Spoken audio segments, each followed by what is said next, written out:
Hello, what's up? This is Rain Manguera and this is the Poco F7 Ultra. Yes, this is the Ultra version. So, detalyadong review tayo today. Ay, wait, ba't pinakabit to? Mamaya na yan. Anyway, so, open na natin. Wait, saglit lang ha. So, Poco F7 Ultra, magkano? Currently sa Shopee, again, Shopee po, nasa 35,649 and alam niyo naman sa Shopee, may mga vouchers. If ever man, just use the, lumalabas dyan na sa gilid na link ng, or tappable. May link po dyan sa video description just in case kung gusto niyo makabili ng legit at hindi po fake na store. Andyan po. Iyan, nandiyan lumalabas po dyan supposedly. Alright, now this is the detalyadong review. I'll try to make this quick kasi may lakad ako ngayon. So, yeah, hindi ako masyadong magdadaldal. Don't worry, good for you. Sa mga walang tiyaga sa mga mahabang video, ito na po yan. Specs na agad. Ito na. This is currently running on Android 15, HyperOS 2.0, Qualcomm Snapdragon 8 Elite po ito ha, up to 4.32 GHz na clock speed. Adreno 830 yung GPU niya and ito pong version na to is 16GB 512GB na storage. By the way, the storage is UFS 4.1. Okay, so mabilis to, so mabilis talaga and pang flagship talaga. Alright, now pause nyo na lang yung video kung gusto nyo pa makita or basahin itong specs niya. Okay, tuloy na tayo sa detalyadong review. Alright. Sa build and design, napakaganda po ng design niya. Actually, I like this yellow color. Parang mukha siyang pagkain masarap. Like mango. Yung matamis na mangga, no? Parang gano'n yung kulay niya. I like it. And of course, the detail, titigan nyo na lang maigi, mabilis. Post nyo na lang kung yun yung minamadali. Meron po tayo ditong antenna lines and of course, the power button and the volume rocker. Sa taas, meron tayong antenna lines din pero wala po ditong, wala no? Wala yata infrared port to. Pero sa specs niya, may infrared daw eh. Pero wala rito. So, what happened? Anyway, sabi sa GSM Arena, ganoon din eh. But anyway, continue. Another antenna line, isa lang dito. And sa ilalim, nandito po ang SIM tray slot, which is dual SIM lang po yan. And non-expandable, of course. So, pakita ko lang sa inyo saglit. Dual SIM, non-expandable. So, I would recommend na kung gagastos na lang din naman kayo para dito sa Poco F7 Ultra, choose the bigger storage para hindi na kayo nabibitin. Or if not lang naman, pwede nyo naman ding bumili kayo ng external storage gaya nito. This one is from SanDisk. 1TB po yan. SanDisk. Ito po mga gamit ko. Dito ko sinesave yung mga footage ko rito, mga movies na gusto kong panoorin dito. Yun. And packetable po yan. And high speed din po itong storage na to. Na ilang taon na sa akin ito. Like 3 years na yata. So dito lahat ng mga mga videos, mga secret videos ko dito. So iwan ko din ang link nito dyan sa video description. Ayun yung link na yan. So solid po ito. And of course, nandito yung main microphone, the USB Type-C 2.0. Sadly, 2.0 pa rin ito. But I don't know why. Pero I think para sa price tag niya, dapat nasa USB 3.0 man lang at least, di ba? Pero anyway, that's about it. And speaker grill. Alright. Now, performance na agad. Sa performance, ang Antutu score nito, actually, dalawang test ang ginawa natin. Itong pinakahuli, ito yung kanina, is 2,028,000. So, medyo, alam ko, nakita niyo yata, may 2.5 million pa yata, and to 3 million, up to 3 million pa, no? This one, ito lang nakuha ko, and previously, ito na nakuha ko, 2.4 million. So, pabago-bago, like I said, huwag kayo masyado magre-rely sa Antutu, kasi hindi rin sila consistent sa mga results. Hindi pare-pareho. 2.4 million, 2 million, and then sa iba, may 3 million pa. So, yun lang naman masasabi ko sa inyo. But anyway, for those na kailangan nila ang Antutu score for reference ng performance, yun po ang nakuha natin mga score for the past few days. Now, Genshin Impact na agad tayo. Sinet natin siya sa high settings, nakakuha po tayo ng 60 FPS. Actually, pero lumalabas sa kanyang game mode is hanggang 120 FPS pa nga. So, let's say 60 to 120 FPS and nakakuha tayo ng temperature na 42 degrees Celsius. Okay, not bad, di ba? Sa Arena Breakout, sinet natin siya sa performance graphics and ultra FPS. Nakakuha naman tayo ng stable na 60 FPS and 40 degrees Celsius. Sa Mobile Legends, sinet natin sa ultra graphics and ultra FPS. Nag-run po siya ng straight, stable 120 FPS and 43 degrees Celsius. Sa Wild Rift naman, sinet natin siya sa high graphics, custom settings po ito, 120 FPS po stable. Stable siya sa 120 FPS and 43 degrees Celsius. So medyo minit siya ng konti, pero still 120 FPS is super solid. PUBG Mobile naman, sinet natin siya sa smooth graphics and ultra extreme FPS, and good news, nakakuha tayo dito ng stable na 120 FPS din and hindi ganun kainit na 41 degrees Celsius. Not bad. Sa Call of Duty Mobile, sinet natin siya sa smooth graphics, ultra FPS, At in fairness, stable po siya sa 120 FPS din. Battle Royale po ito and 42 degrees Celsius, not bad. So, meron po siyang game mode. So, nakikita nyo naman. So, you can switch from balance mode to performance mode. Solid din po. And of course, kung gusto nyo naman na mano-mano, laging performance mode, meron naman siya sa mismong settings. Pakita ko lang sa inyo saglit. Mabilis lang. Punta kayo settings, punta kayo ng battery. And there. Sa current mode, you can go balance mode to ultimate mode. That's the gaming mode kung gusto mo all the time. Kaso, take note lang na malakas po sa battery yan. Speaking of battery, wala po itong bypass charging at meron po siya currently na 5,300 mAh battery.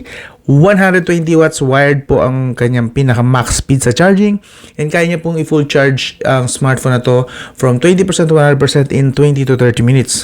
Oh, ang solid nun. Now, pakita ko lang sa inyo mabilis ang kanyang mga features.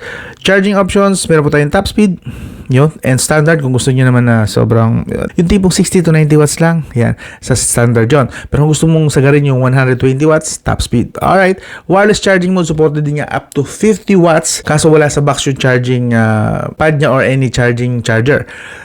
Bili na lang po kayo ng third party nun, okay? Pero in case na gusto niyo gumamit ng wireless charging, supported niya again, 50 watts.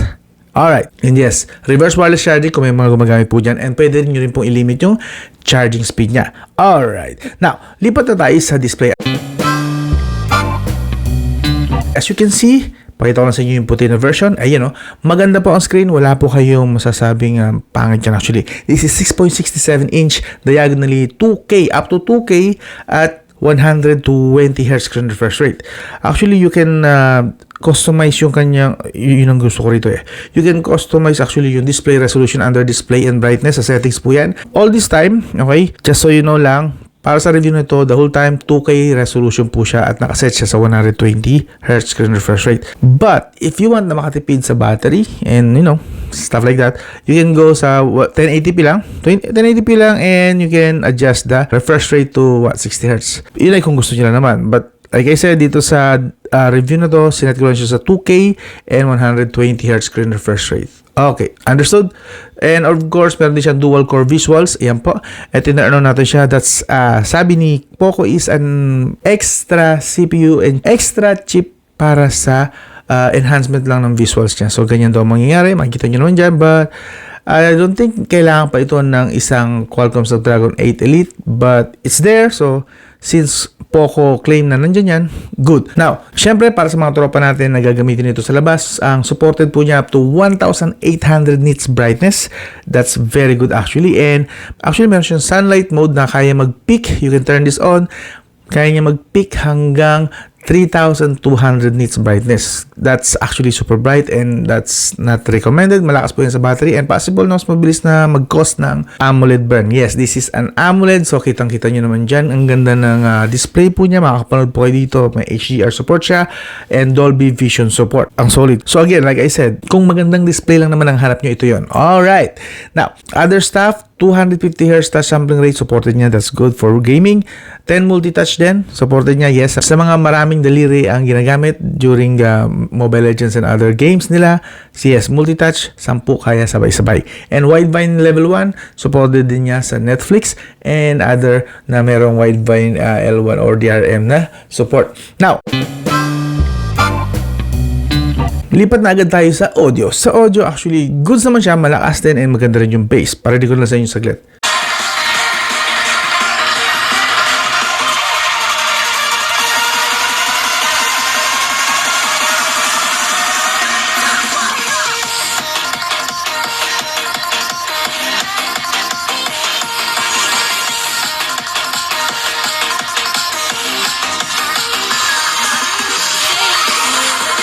Again, audio, very good. It's just that, while stereo naman siya, may stereo effect, hindi siya balanced, di kagaya sa Nothing Phone 3A Pro kung ginagamit. Balance po ang left and right or top to bottom kung gusto nyo top to bottom ang tawag. Balance yung tunog. This one, mas malakas ang baba and slightly mahina yung taas. Still, okay lang din naman yun. Kung di naman kayo maselan, that's still good quality na sound. And speaking of sound, supported po niya actually tuned by Dolby Atmos. Tama ba? Ito, lipat na tayo sa mismong sound settings, sound effects.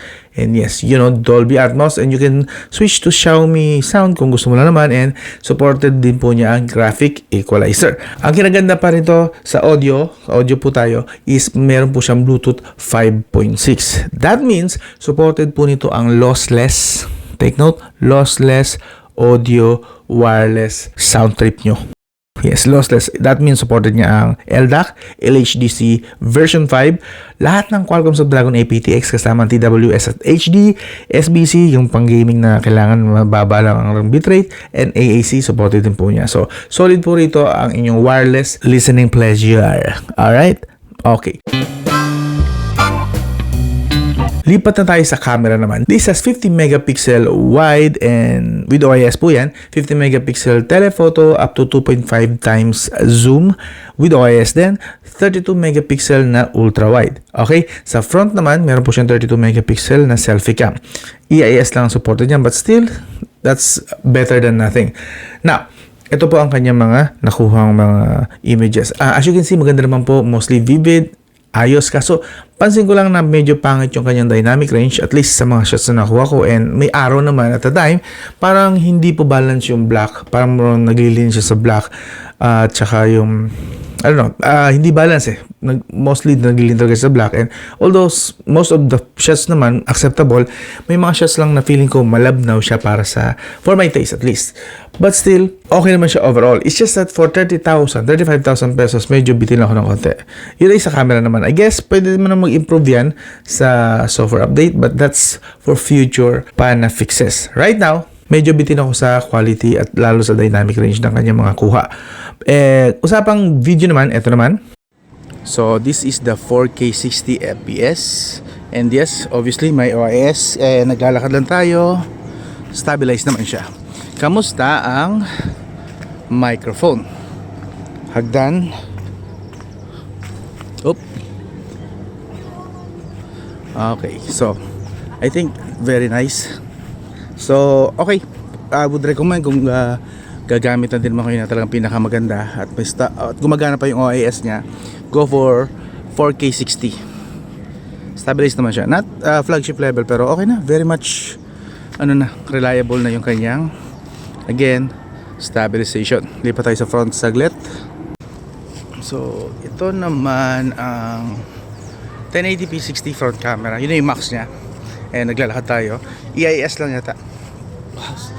Medyo stabilized na rin kahit paano. So, I think acceptable na rin. So, yeah. Kamusta naman yung microphone? Parang medyo malabnaw ako rito, no? Pero details okay. Kulay lang para malabnaw. You know. Pasensya nyo na yung buhok ko na pagtripan ako ng kapatid ko. So, yun. Kamusta yung microphone?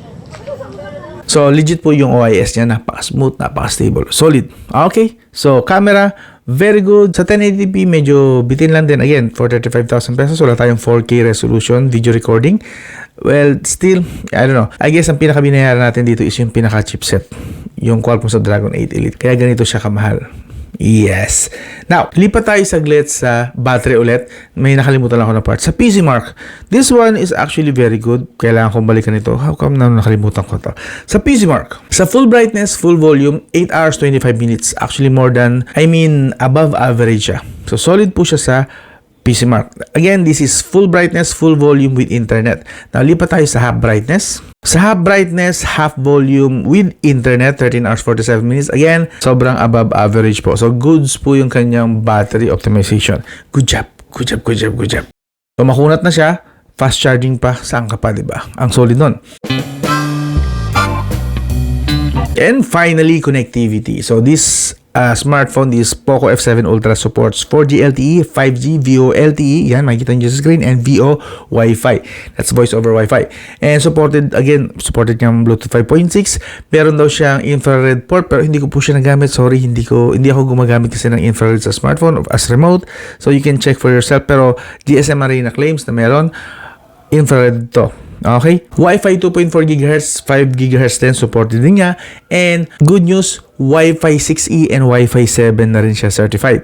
That means malakas at solid, stable na Wi-Fi connection. As you can see, 600 Mbps lang ako dito. Mabot siya sa 800 Mbps na speed. Okay? Medyo mabilis ba akong salita? Pagpasensya nyo na. You can actually change naman the speed of this video. Kung medyo nabibilisan naman kayo this time sa akin, set nyo sa 0.7 or 0.5 lang. Anyway, balik tayo sa connectivity. Speed test po tayo saglit sa mobile data. Yan. So, kita nyo, again, ang average natin dito is around 15 Mbps lang dito sa bahay kasi mahina po ang signal dito. But, surprisingly, nakakaya po niya hanggang 30 to almost 40 Mbps sa mobile data.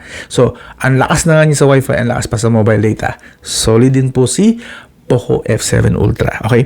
Some additional settings lang, papakita ko sa inyo bago tayo matapos. Kahit naman binibilisan ko ngayon ng video, malapit na tayo 20 minutes. Medyo mahaba pa rin pala. Pero at least hindi tayo abot ngayon ng 30 to 40 minutes ha. Others lang. Punta lang tayo saglit sa additional settings. Papakita ko sa inyo. Sa screen recorder, actually, matutuwa kayo na malaman na supported sa screen recorder, 2K resolution up to 90 FPS. Sagad-sagad. O, saan ka pa, diba? And then, dito naman sa baba ng konti, may heart rate po siya. That means, start nyo lang actually. Tutok nyo lang yung kamay nyo dito sa flash para i-check niya yung inyong parang yung blood vessel nyo, yung basta yung heart rate to para sa mga lolo't lola nyo, mga high blood na or may sakit sa puso, you can check. Teka, gusto niya i-full cover ko daw. Wait lang ha. 99 beats per minute. I guess that's normal kasi relax naman ako ngayon. Slightly relax ako ngayon. And then we have another thing gusto ko makita nyo to. Supported po niya ang second space. This one. Okay? I know marami sa inyo gumagamit ng dual app. And then another thing is multiple users. So kung ayaw nyo ipagamit itong account na to, itong buong account na to, yung mga in-install nyo dito ng mga apps, you can switch or you can paggamit sa ibang tao ang users or multiple user account, so yung sariling app nila, sariling account nila at hindi nila magagalaw ang account mo nang walang password mo. Okay?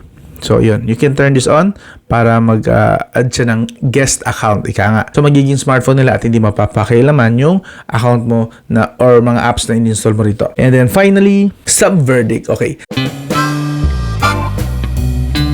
Verdict. Sa 35,000 pesos, meron po tayong chipset na pangmalakasan. Ang nakuha natin dito ng mga frame rates ay either 60, 90, or 120 FPS. Mostly 120 FPS, which is impressive. So, laki na rin na improvement ng Qualcomm Snapdragon 8 Elite dito.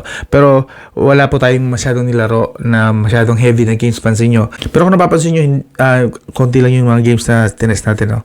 Yeah, wala yung talaga mga heavy except for Genshin Impact. But, that's okay. Test nyo na lang. And marami naman po dyan mga YouTuber like Parekoy's TV and Tips. Meron din kay Poltech TV. Maganda rin po yung kanilang mga reviews. You can check their videos para sa full talaga na gaming experience or reviews.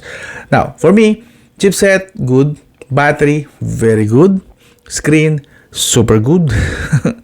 So, bibigyan ko to ng 9 out of 10. May mga konting pumalya lang na bahagya, pero like sa camera, I don't like the camera. But for most cases, for most features na experience ko sa kanya, bibigyan ko pa rin siya ng 9 out of 10. So, very good po sa akin to si Poco F7 Ultra. Now, kung interesado po kayo rito, you can buy one of yours dito sa Shopee link, dito sa gilid yan. Or meron actually link naman akong iiwan dyan sa video description or iiwan ko sa pin comment. Okay? You can use that. Kung hindi nyo magagamit itong nandito sa gilid na to na mga Shopee links or Shopee thumbnails, something like that. Alright. Again, this is the Poco F7 Ultra. Kung nagustuhan nyo yung ganitong style ng review, pasensya na again. So, mabilis. May lakad kasi ako. Kailangan ko na umalis. And kailangan ko nang isoli itong smartphone na to. Sana consider nyo pa rin mag-subscribe, like, and share. Hanggang doon lang. I'll talk to you again soon.